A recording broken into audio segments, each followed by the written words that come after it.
মৰিয়নিত আছুৰ প্ৰতিবাদ।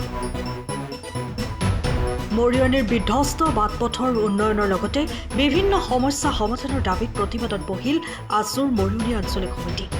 মৰিয়নি থানা তিনিআলিত শনিবাৰে পুৱা এনেদৰে অৱস্থান ধৰ্মঘটত বহে সদৌ ছাত্ৰ সন্থাৰ মৰিয়নি আঞ্চলিক সমিতি। মৰিয়নিৰ জ্বলন্ত সমস্যাসমূহ সমাধান নকৰিলে অধিক জংকী আন্দোলনৰ হুংকাৰ প্ৰদান কৰে প্ৰতিবাদকাৰীসকলে। মৰিয়নি নগৰ লগতে ইয়াৰ আশে পাশে যি গ্ৰাম্য অঞ্চল বা বাগান অঞ্চল আছে, বিভিন্ন জৰ্জৰিত এটা অঞ্চল।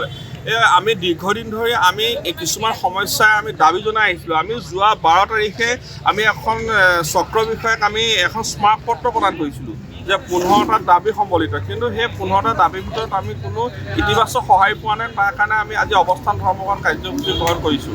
আমি প্ৰথম কথা যে ইয়াত যিখিনি সমস্যা আছে, সমস্যাটো ব্যাপক হিচাপে লৈছে যে আমাৰ নগৰ অঞ্চলৰ লগতে গ্ৰাম্য অঞ্চল বাগান অঞ্চলত অবৈধ সুৰাৰ যি গাঁঠি সেই উচ্ছেদ কৰিবৰ কাৰণে আমি বাৰম্বাৰ জনাইছোঁ, কিন্তু আজিলৈকে আৰক্ষী হওক বা এক্সাইজ হওক বিফল হৈ আহিছে।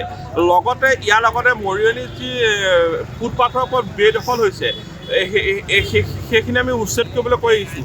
ভোদৰ আলিটো যি পুনৰ নিৰ্মাণৰ যি বিসংগতি হৈছে, কাম লেহেমীয়া হৈছে, তাৰ ওপৰত আমি দাবী জনাই আহিছোঁ, কিন্তু কোনো ফলাফল পোৱা নাই। গিবন অভয়াৰণ্যৰ ওপৰত যি বিতৰ্ক চলি আছে তাৰ ওপৰতো আমি দাবী জনাই আহিছোঁ, গিবন অভয়াৰণ্যৰ ওপৰতো আমি কোনো ফলাফল পোৱা নাই। আমি ইয়াৰ পৰা দাবী কৰিছোঁ, আমি যি 15টা সময়তো আমি দাবী অসম চৰকাৰলৈ প্ৰেৰণ কৰিছোঁ, এই দাবীসমূহ অতি সোনকালে যদি অসম চৰকাৰে মানি নলয়, ইয়াকতো আমি মৰিয়নি আঞ্চলিক ছাত্ৰ সন্থাই গণতান্ত্ৰিকভাৱে আমি গণতান্ত্ৰিক প্ৰতিবাদী কাৰ্যসূচী হাতত ল'ম। ইয়াত সময়ৰ খবৰ সময়ত পাবলৈ ফ'ল' কৰক টাইম অফ আছাম।